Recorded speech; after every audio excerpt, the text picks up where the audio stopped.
make sure that I speak out for Floyd's life, because I felt like he was in very much danger, and I seen another man like me, being controlled in a way where. Yeah, let me just. This is. Stop. And answer the question. We'll ask another question. And were you scared for yourself? Yes, I was totally scared for my safety and people around me. And that's. And so, did you feel like you could intervene in the situation more than verbally, more than speaking? Not as much, no. As much as I wanted to, my energy didn't let me, and I was controlled on the curb. So I did as much as I can.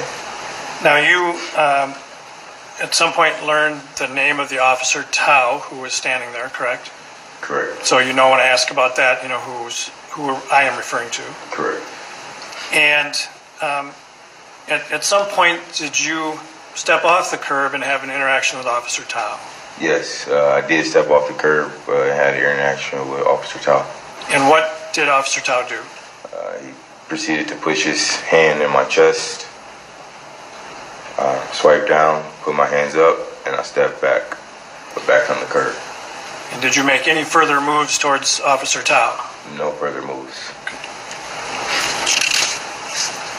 At some point, did a person come up and identify herself as a Minneapolis firefighter? That is correct. Did you know her before that day? No, I did not know her. And I think you said earlier she asked that they check his pulse? That is correct.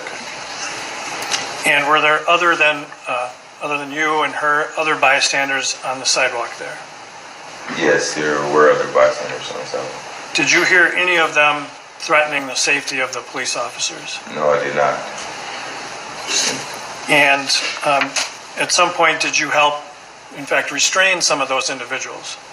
Correct. Once the situation got a little intense with someone was going on behind me, I spoke to one of the gentlemen and told him that this is not the time or place for this right now, and then he proceeded to go back into the building. So, did you know that individual? No, I did not know the individual at all. Did you recognize him or know where he was from? No, I did not. Okay. At some point, did you ask him to go back in the store? That is correct. So you thought he had come from the store? That is correct. Right. And after you told him to do that, what did he do? He proceeded to go back in the store, and I believe he might have been escorted as he was crying back to the store.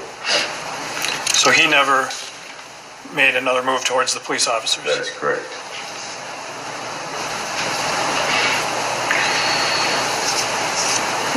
Mr. Williams, the jury has heard some audio and video of this incident already when you were there, and you were using some pretty strong language. That is correct. You were raising your voice. That is correct. Why? Why for those, both of those? For the fear of myself and fear of the people around me, and trying to just be able to talk to the officer and let him know that this should not happen. Just from being around different officers and working in that industry, I just never seen that, and I felt like I should speak on it, and I vocalized it. What were the kind of emotions that were causing you to speak like that? No feeling or no remorse or no response from the officer. Hold on. Objection is non-responsive. non-responsive is sustained. Jury will disregard the answer from the last question. If you could be a little more precise in framing your question, Mr. Frank, I think that would help. I certainly could, Your Honor. The emotions that you were feeling that caused you to use this kind of language and that tone of voice. Yeah, the emotion that caused me to use this language in this voice was non-responsive from the officer. Sustained. Disregard the answer. So let me ask you this way. Were there things that you were seeing about the officers that also caused you concern? Correct. And what was that? The non-response from the officer. Okay. So that was something that was also affecting how you were feeling about the incident. That is correct. And so then, that led into part of why you were raising your voice and using the terms used. That is correct.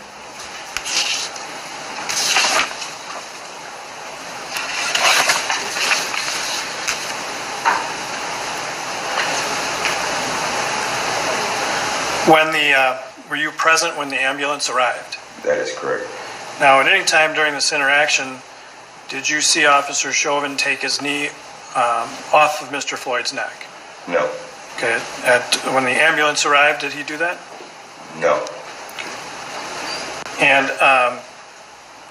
did you see a paramedic, an ambulance personnel check for Mr. Floyd's pulse? Repeat the question. Yep. When the paramedics arrived, did you continue to watch when the paramedics got out of the ambulance and checked on Mr. Floyd? Yes, I did watch. Did you see if they checked for Mr. Floyd's pulse? I believe that they were attempting to go check for the pulse, and the knee was still, he was still on top of him. Did he check the pulse? I cannot recollect. I don't remember if he was able to even check his pulse, but I remember that. Objection, there's no question. You got the answer there. It was responsive to that point. I think you answered the question. Thank you. Now, when the paramedics loaded Mr. Floyd into the ambulance, were you still there at the scene? That is correct. All right. And after that happened, did you see what the officers did? Well, let me back you up a little bit. At some point, did you learn that there were more than those two officers at the scene? That is correct. When did you learn that? Once the ambulance have arrived, I did notice that there was more than one officer, more than two officers on the scene. And so where did you see, or how did you see these other officers? Once they started to load Mr. Floyd onto the straddle, to not to know the technical name of it, but they put him onto the little bed thing. The gurney or the stretcher? The gurney, correct. Yes, yeah. And then when they did that, you saw these other officers? Correct. Where had they been, or where did they come from? They were on the bottom side of Floyd, or trying to get his feet on to the gurney, and yeah. Then you were able to see them? Correct. All right. And after Mr. Floyd was put into the ambulance and the ambulance left, did you stay at the scene for a little while? That is correct. Okay, so right after the ambulance left, did you see where the officers went? That is correct. Where did they go? They proceeded to cut to the other side. Front of the store, which is 38th, Chicago this way. So they proceeded to go towards 38th and proceed to go away from the scene. And were you still in that same emotional mindset? Yes, I was very lost at the moment, and I was very nervous and not knowing what to do. And yes. And did you, in fact, stay around at the scene for a little while? Yes, I did. Okay.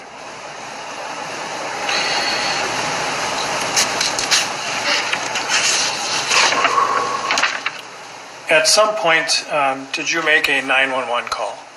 That is correct. I did call the police on the police. Right. And why did you do that? Because I believe I witnessed a murder. And so you felt a need to call the police? And I felt the need to call the police on the police. Now, there were police there, right? There were police there. Okay, why didn't you just talk to them about it? I believe that they didn't. We just didn't have no connection. You know, I spoke to them, but not on a connection of a human being relationship. Did you, believe that they were involved?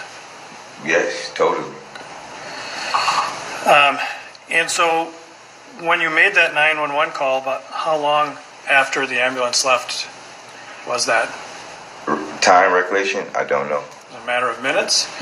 Minutes, seconds. Not too long after they retreated to the other side of the street, I proceeded to call the police.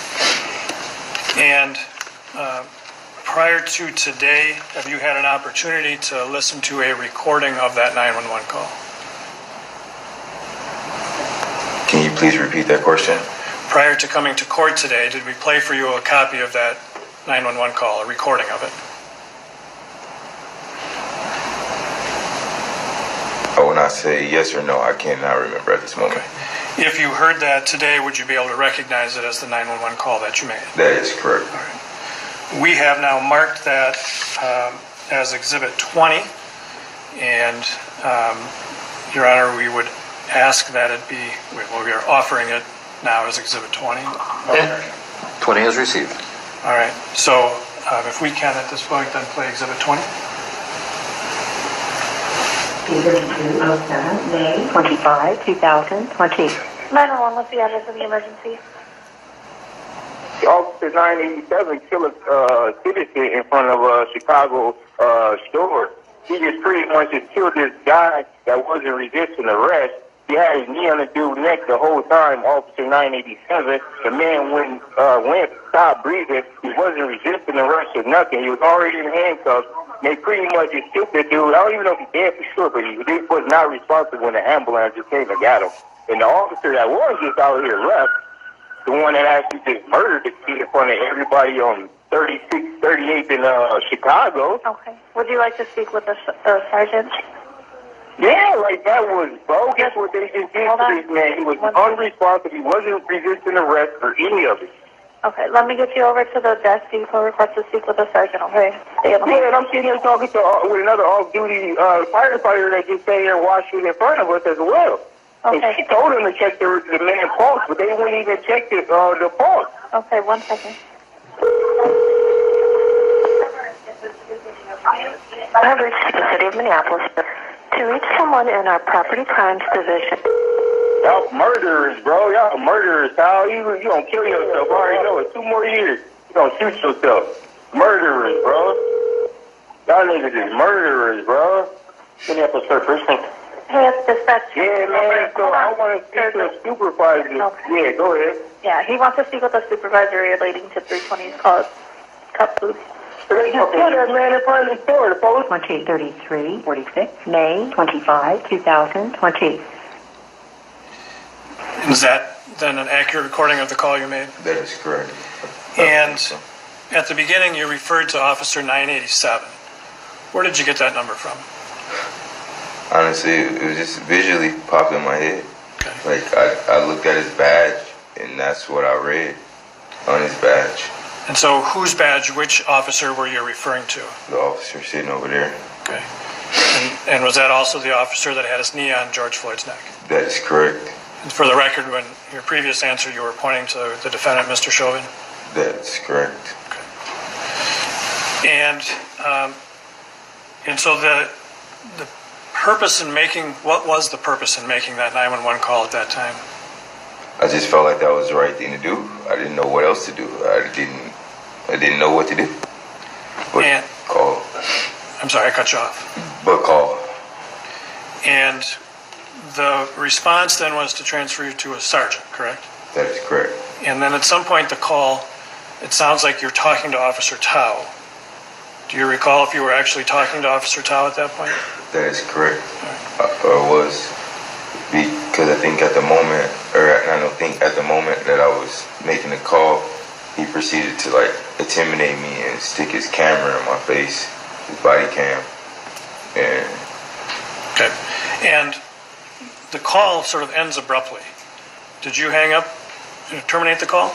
I'm not 100% sure, but I may have, because I felt threatened once our interaction happened in front of the store with me and Tao. And then from there, after hanging up, did you stick around for a while and talk to some other people there? Yeah, I wanted to do my own investigation.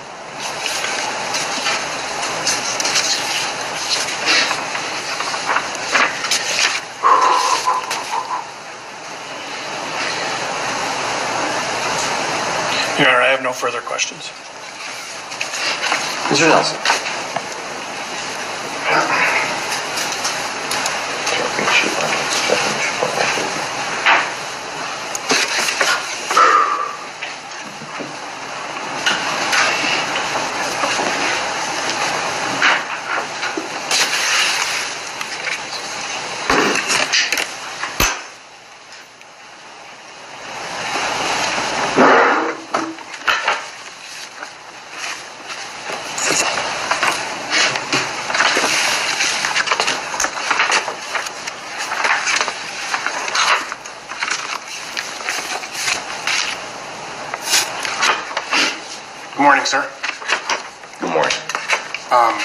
ask what you're looking at? Just notes, that's all. Okay. I'm going to ask that you put those to the side, okay? Cool, thanks. All right. Thank you for your patience yesterday. Thank you for being here this morning. I just have some follow-up questions for you, all right? Yep. You testified yesterday that you started wrestling in the 7th grade. Is that correct? That is correct. And over time, you were talking about how you learn how to control your body weight, right? That is correct. And one of the things that you kind of talked about was when early in your instruction in wrestling, you call it, I think, flow wrestling. That's correct.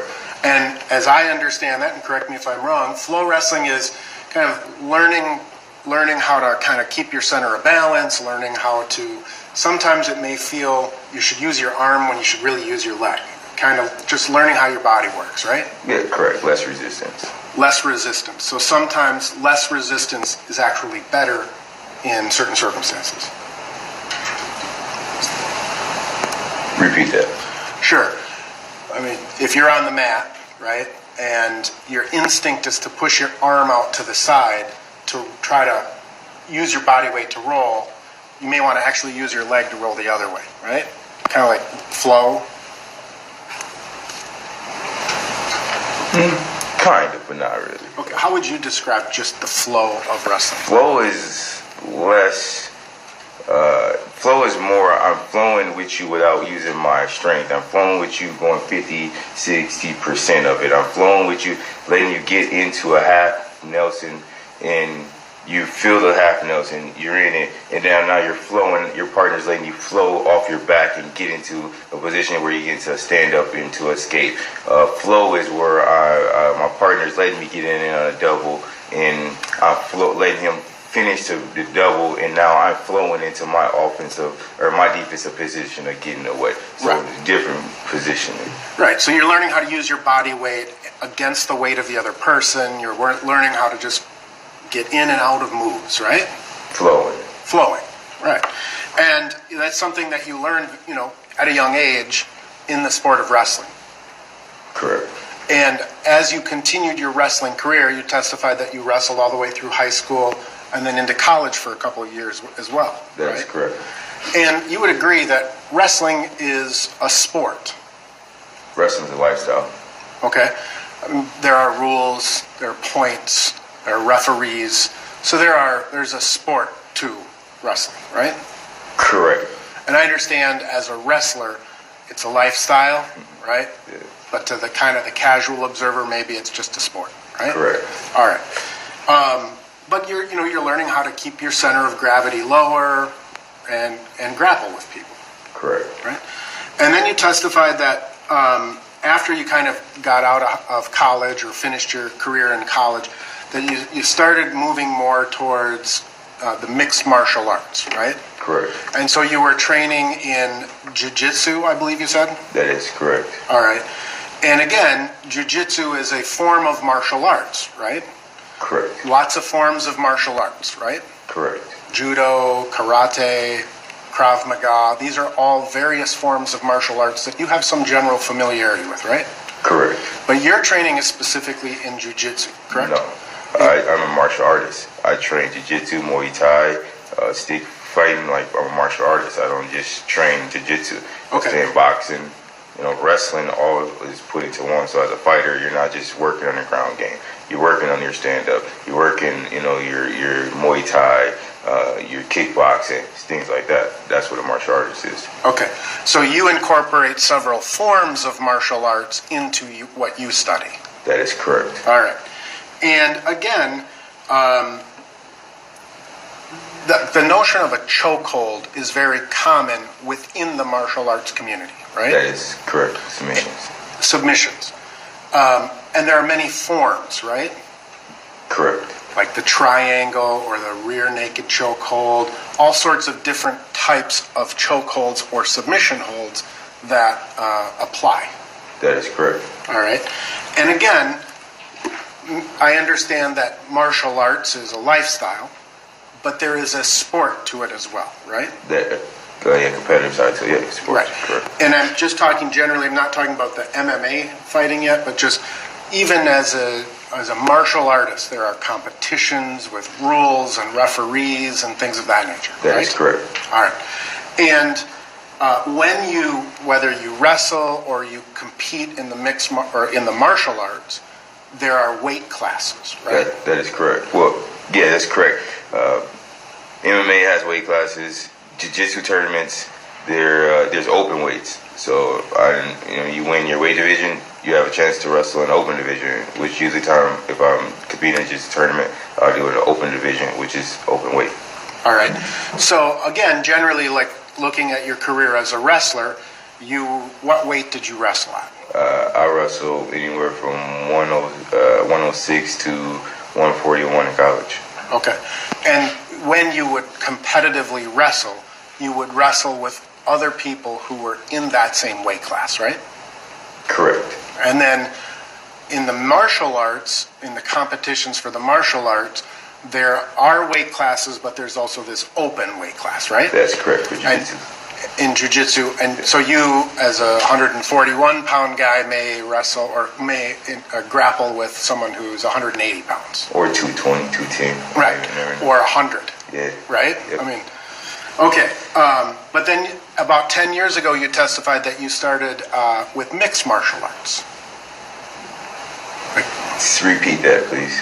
I believe that you testified yesterday that about 10 years ago, you began training in mixed martial arts. Correct, martial arts. Yep. Yeah, with like tennis. MMA. MMA, mixed martial arts. Yeah. All right. And maybe I'm confused, like, of your progression. So you go from wrestling to boxing to mixed martial arts? So I went from wrestling in college to training in a martial arts school, Okay. which covers martial arts. Okay. Muay Thai, Jiu-Jitsu, boxing, mixed martial arts, Okay. wrestling. And that's because there are some, there are some businesses or gyms that will train in a specific form of a martial art, right? Correct. You have some that just do box. You have boxing gyms. You have jiu-jitsu gyms. You have Muay Thai gyms. Or Krav Maga or whatever. Yeah, whatever, anything, stuff like that. You have different specialty of martial arts for different schools. But some schools, one of the schools I was at, the Academy under Great Nelson, he taught a variety of martial arts. It was a martial arts school.